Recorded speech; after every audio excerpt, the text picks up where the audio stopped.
Hello and welcome to my channel In Search of Wonder. My name is Anne and today I have a mid-December book haul to share with you.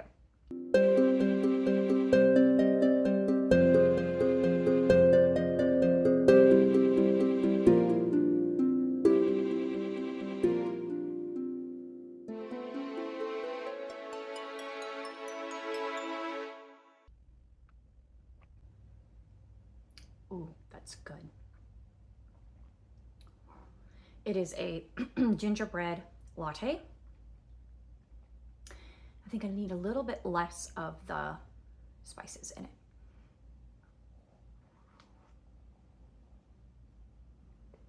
I'm experimenting with the recipe. So I made a spice blend of ground spices and I put it in the milk when I steamed it. And it's amazing, but I think it's just a little bit too much. So I used a teaspoon of the spices, so maybe I'll try 3/4 teaspoon or half a teaspoon. So now to the book haul. Of late, well, like for the past year or so, I have not done separate book haul videos simply because I don't get enough books at a time to do a whole video. Like I just get like one here or two there, and I don't like collecting them in one place to do like a monthly book haul video, which I have done in the past, and I like doing the video, just don't like having those books lie around.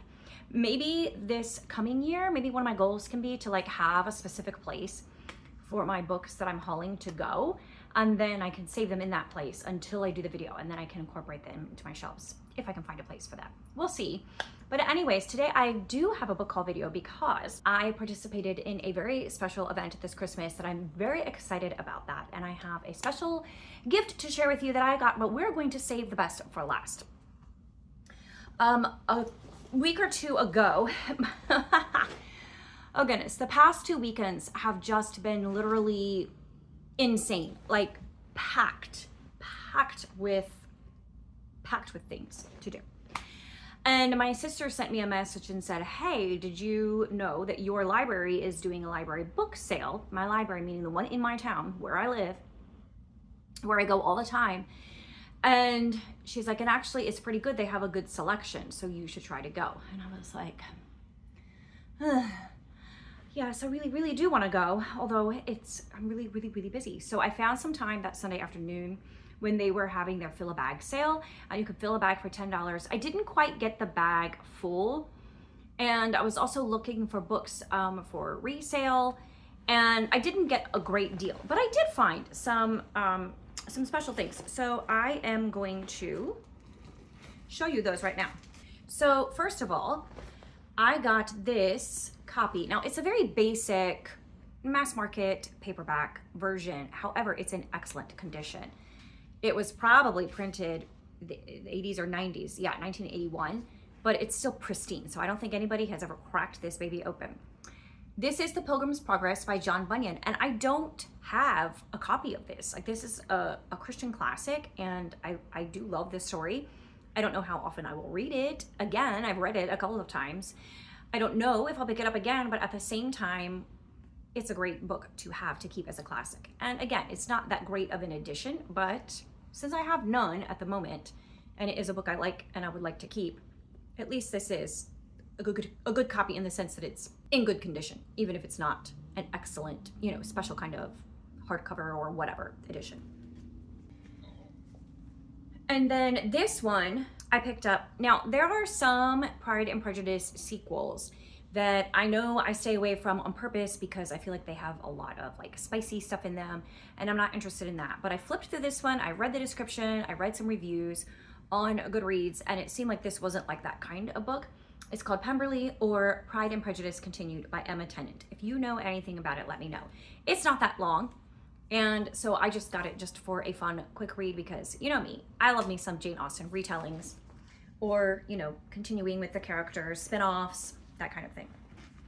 Then I got Penhallow by Georgette. Now, I have enjoyed Georgette Hare's Regency romance, and I've only read one detective novel by her. This is another one, a detective novel. It says, a family tyrant whose murder has shocking and far-reaching consequences. Hated for his cruel and vicious nature. Yet ruling his family with an iron hand from his sickbed, tyrannical patriarch Adam Penhallow is found murdered the day before his birthday. His entire family had assembled for his birthday celebration, and every one of them had the ways and means to commit the crime. As accusation and suspicion turn in one direction, then another, the claws and backstabbing come out, and no one is exempt from the coming implosion. You know what's interesting? That sounds very much like the plot of the Christmas one that I read by her, but it was set at Christmas time and not the birthday. So that's interesting. Anyway, I would like to try another Georgette Hare mystery novel. And then speaking of mysteries, and I wanted to get to this in December. I know the Christie's Missing Readathon is done now, but still in December I was hoping to read another Agatha Christie. I didn't have one on hand, and I found this at the library book sale. One is Curtain and the other is The Mysterious Affair at Styles. And after I bought this, I watched 2 booktube videos back to back, and I cannot remember who they were, but 2 of booktube channel hosts were reading these 2 different books, Curtain and The Mysterious Affair at Styles, and they both had good things to say about them. So I want to read one or the other of them. I still have time in December to get to it. We shall see if that happens or not. The likelihood is low, but you know, there's always hope. And I don't even know where I got this one. Desired Haven by Richardson. Look at that, those end papers. That's probably why I got it. I always like, you know, vintage books, even if I don't know anything about it. It was published in 1953 by Evelyn M. Richardson. And I think it's about the Acadian. Yeah, it's about the Acadians. I think that's why I picked it up, because it's about the Acadians, which is a time in history that I find interesting. But I honestly don't remember now. It's been all 2 weeks, so how am I supposed to remember why I picked it up? But anyways, I do like the vintage copy, and we'll see when I get to it.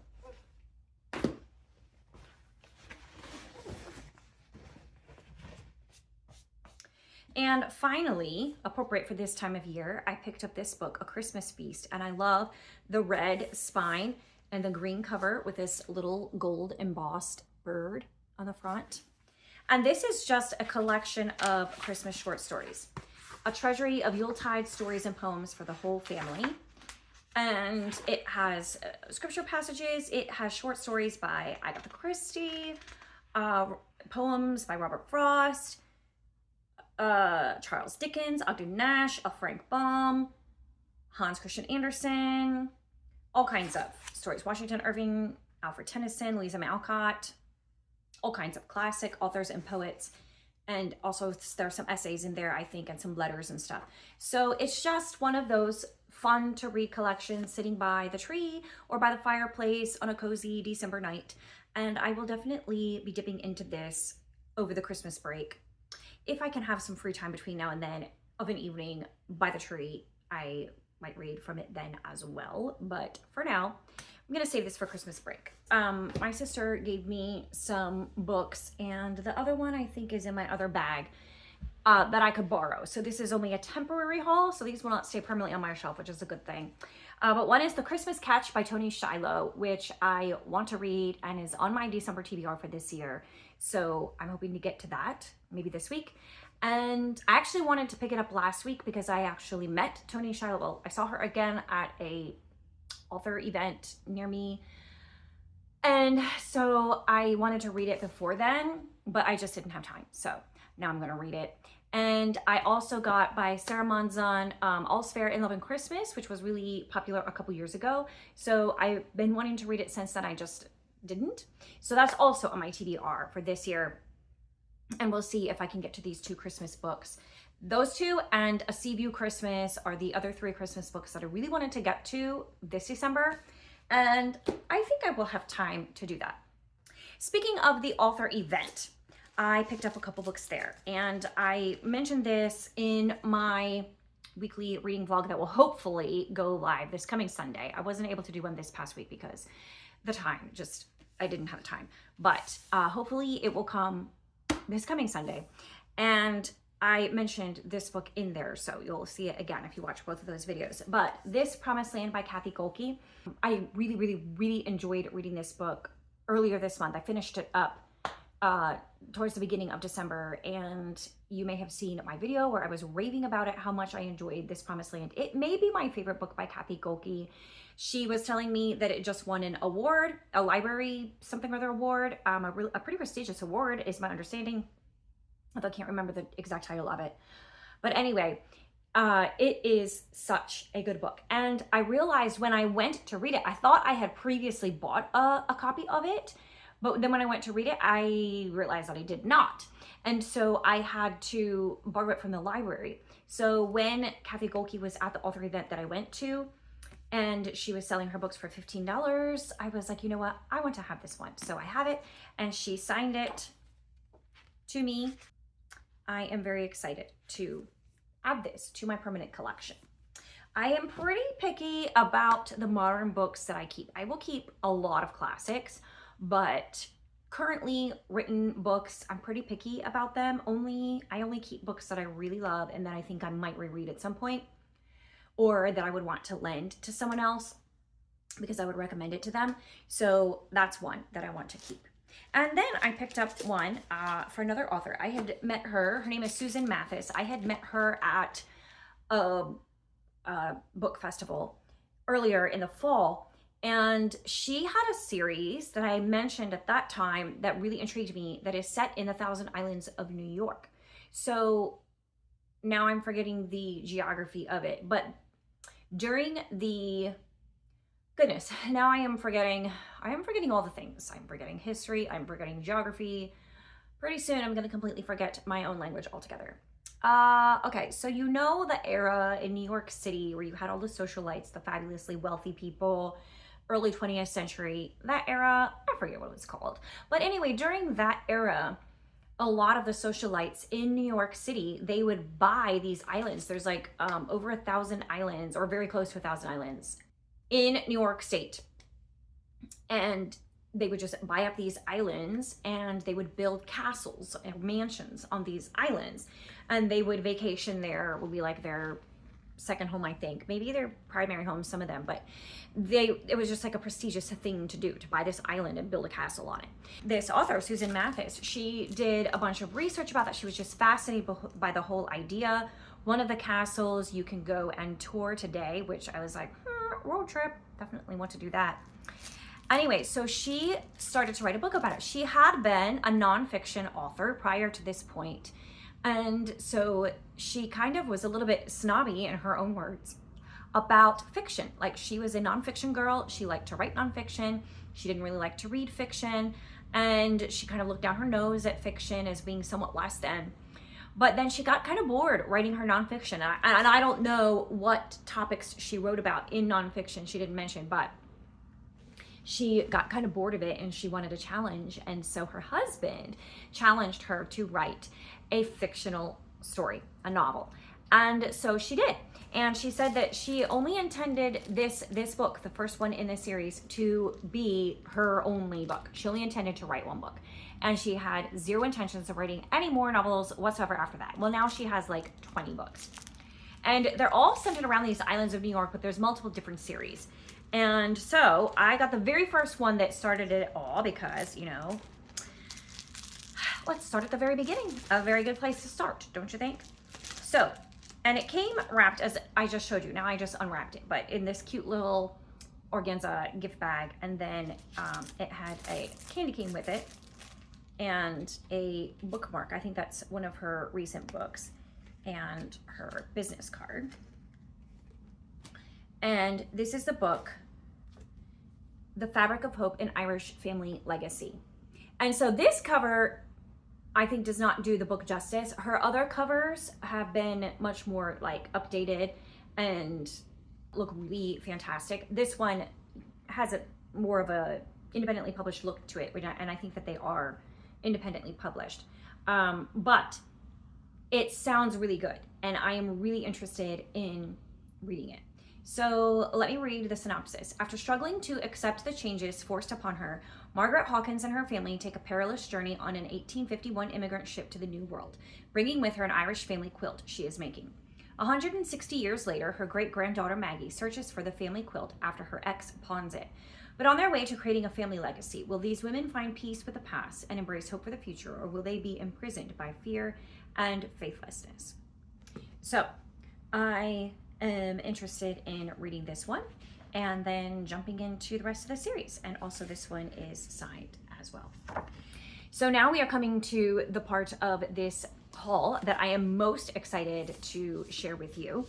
I participated in a super fun event this year. This was the first time this event was ever organized and hosted, and it was organized by Reed Brucey, or Jamie, who you've probably seen around the booktube world. She doesn't have a channel. She does have a Bookstagram channel, so you can go find her on Instagram and follow her over there. I will link to that in the description box.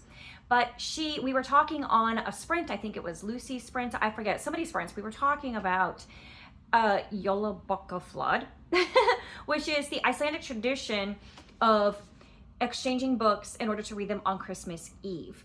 And we were talking about it because we were talking about Rosanna M. White's new book, The Christmas Book Flood, which is a fictional story, a novella about how that tradition possibly came to be.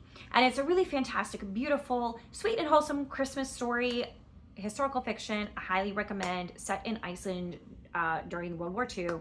I thoroughly enjoyed it, read it a couple weeks ago. So we were talking about that book, and then some people didn't know what the Icelandic tradition was, so Jamie, or Reed Brucey, was telling everybody about it. And then we just decided that we wanted to do that. Like, it would be fun to have a gift exchange like that among us booktubers. Many thanks to Jamie, who organized the whole thing. She collected all of the people who were interested in doing it. She organized the exchange using an online service, and she set up the perimeters and everything. And so we were all able to participate easily. And it was so much fun. I loved picking the gifts for my person from their wish list, and then it was so fun to get some book mail. And this one, I am so excited. The person who chose me was Taylor at Tales and Treats with Tay, and we actually met not this past summer, but the summer before, when she still lived in Greenville, and that was so fun to meet. And at that point, we exchanged books as well, so it was kind of funny that we exchanged books again. Well, she gave a book to me. I had picked someone else, but which I will try to link below to some of the other channels that I know are participating. I don't know everybody who is actively participating in the Jolabokaflod, and I don't even know if I'm saying that right, by the way, but that's what it looks like to me. Anyway, I will link to the ones that I know are participating, and you can go watch their videos with their unboxings as well. I'm not actually going to unbox this because it's Christmas time and the boxes come in and then they go back out again, or I use them to put stuff in. Like, I had to carry a bazillion and 1,001 things to work today, so I was using like all the boxes. So yeah, I couldn't save the box to unbox it on the video, and I didn't want to wait also. So I have no box, but we're just going to, like, you know, magically let this appear suddenly somehow in the frame. There we go, look at that. Austen at Sea by Natalie Jenner. Best-selling author of the Jane Austen Society. I've never read anything about by Natalie Jenner, but she also has written other Jane Austen things. And this one has gotten some really great praise for it. And it just sounds so intriguing. Let me read you the synopsis. In Boston, 1865, Charlotte and Henrietta Stevenson, daughters of a prominent judge, have accomplished as much as young women are allowed at the time. Chafing against those restrictions and devoted to the works of Jane Austen, they start a secret correspondence with Sir Francis Austen, her last surviving brother. He sends them an original letter from his sister and invites them to come visit him in England. In Philadelphia, Nicholas and Hazlitt Nelson, bachelor brothers and rare book dealers, are also invited to visit by Sir Francis, who promises to share with them a never-before-seen rare Austen artifact. Sneaking away without their father's approval, the Stevenson sisters find themselves on the same transatlantic ship as the Nelson brothers, writer Louisa May Alcott, Sarah Beth Gleason, wealthy daughter of a Pennsylvania state senator who has her eye on the Nelsons, and Justice Thomas Nash, last-minute chaperone to the Stevensons. It's a journey that will change each of their lives in ways that are unforeseen, with the transformative spirit of the love of literature and that of Jane Austen herself. So that just sounds really interesting, and anything Austen related, of course, you know, sign me up for that. So I'm going to put that on my Austen shelf, and I am very much going to look forward to reading it. So thank you very much, Taylor, for choosing this book and sending it to me. I appreciate it so much. And on Christmas Eve, I guess I should sit down and start reading this book, since that is the whole Jolabokaflod idea. So there we go. That is my book haul for mid-December. And I hope you enjoyed. Let me know in the comments if you have any of these books or read any of them, or if any of them sound interesting to you. And let us talk about all the book things in the comments, and I will see you next time. Bye.